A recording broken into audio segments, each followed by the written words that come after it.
Untuk material yang dipakai untuk membuat keris baru dan keris sepuh itu ada perbedaannya atau sama, Mas? Ya mungkin sedikit berbeda, Mas. Tetap ada perbedaan deh. Yang pertama keris lama. Mungkin di era-era dahulu, mungkin era-era apa ya, Mojopahit lah, bahasanya Mojopahit. Kerajaan ya? Kerajaan. Pada waktu dulu kan belum ada besi-besi yang notabene itu sudah berupa lempengan. Jadi dulu itu membuat pusaka itu ya bahannya itu mencari dari biji besi.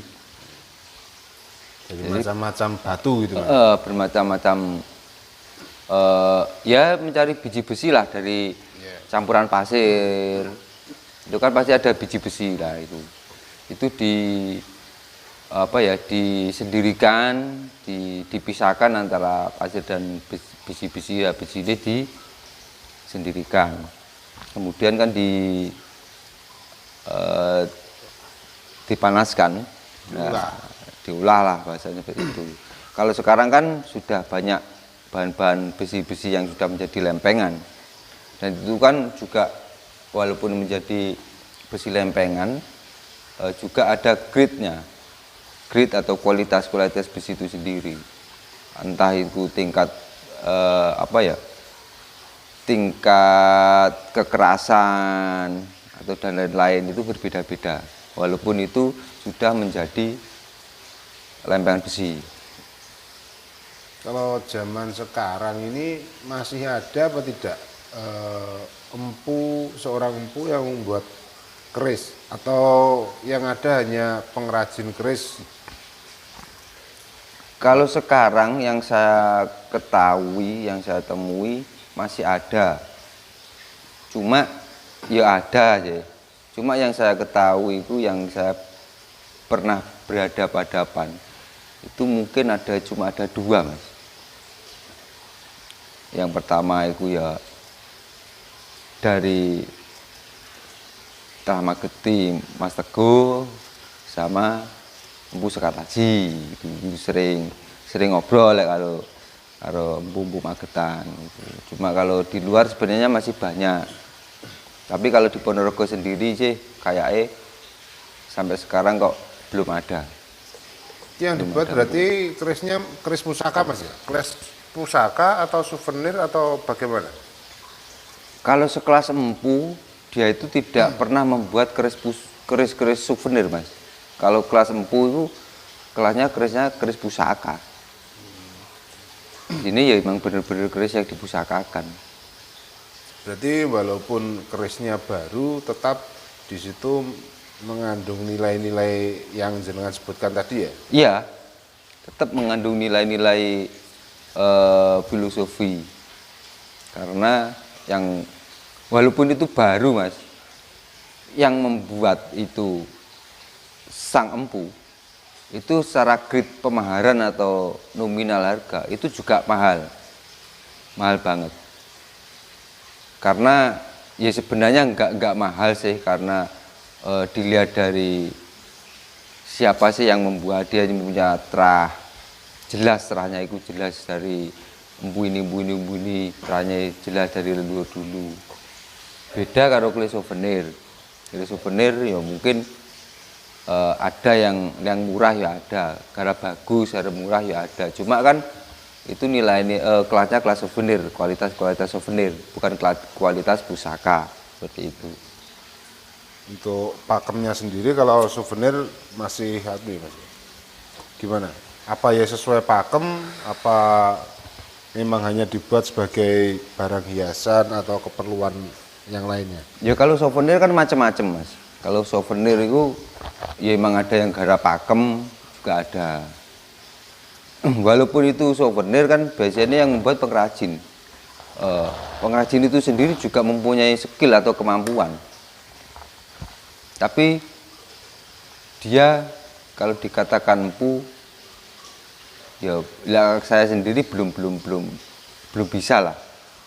Karena yang saya sebutan kemarin-kemarin itu yang namanya empu bener-bener keris yang dibuat empu itu sebenarnya kan hasil luapan dari emosi jiwanya itu loh Mas, bukan dari sisi materi ataupun dari sisi nominal harga seperti itu. Ini. Ada contohnya Mas, keris baru garap empu dengan garap pengrajin. Ada Mas, baru semua. Nah. Keris baru. Yang ini yang membuat adalah seorang pengrajin. Ini masuknya keris Tilam Sari, pamore Bonang Rinenteng. Seperti ini keris-keris baru. Ini bukan empu yang membuat, pengrajin. Ya bagus, buatannya bagus. Cuma dirasakan, ya nggak ada rasanya apa-apa. Yang namanya keris pengrajin, maksudnya ya aksesoris ataupun souvenir seperti ini. Keris baru, ya bagus. Kalau yang ini sama, ini juga baru, tapi ini karya sang empu. Nah ini empu.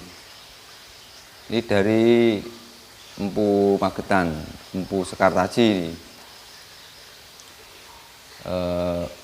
Dapure Jalangure dengan pamor lar gangsir. Ini beda banget harganya. Mungkin kalau ini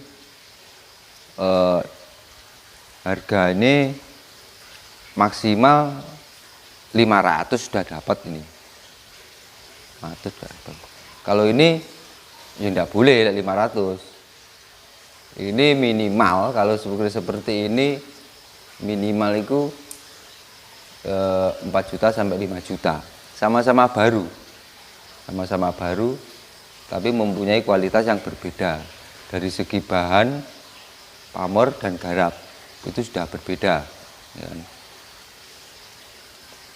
Ya, gimana cara membedakan keris baru buatan empu dan buatan pengrajin?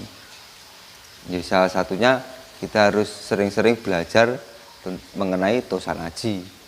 Kalau tanpa belajar sampai kiamat pun nggak akan pernah bisa membedakan antara keris buatan empu dan keris buatan pengrajin.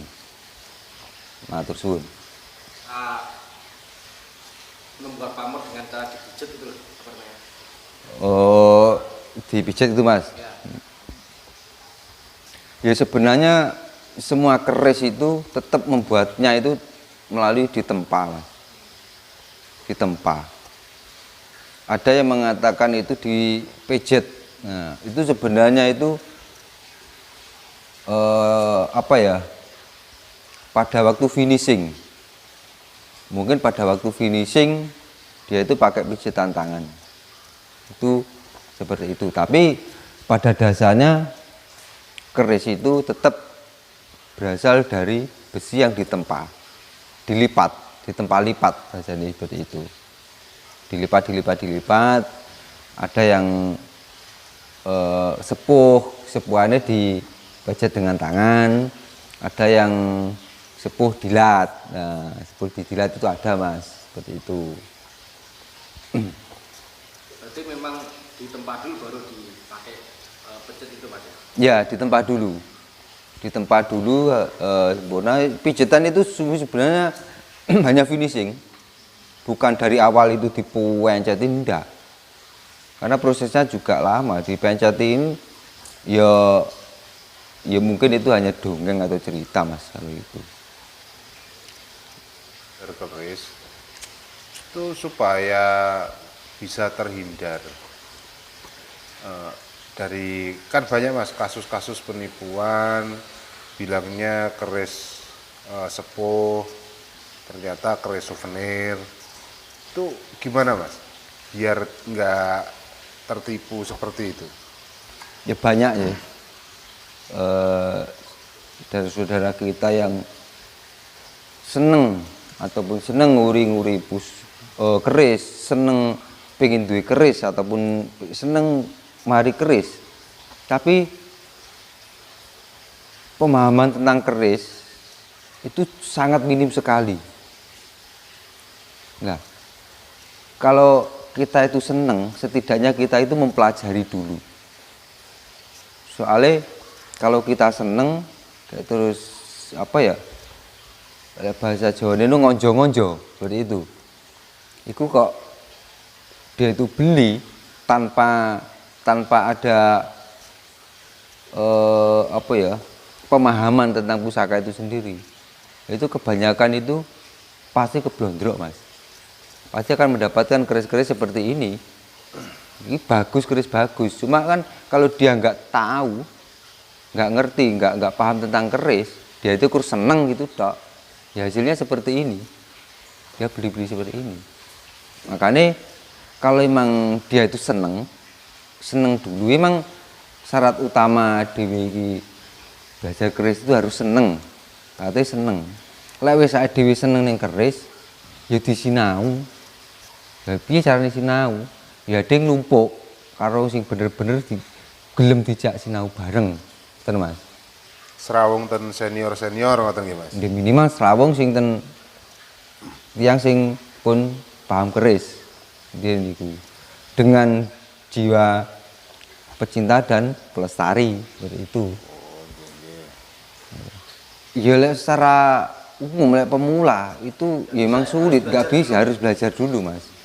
Makanya saya tekankan kalau seseorang yang sudah mencintai keris itu jangan berambisi untuk memahari dulu. Jadi kita belajar dulu lah.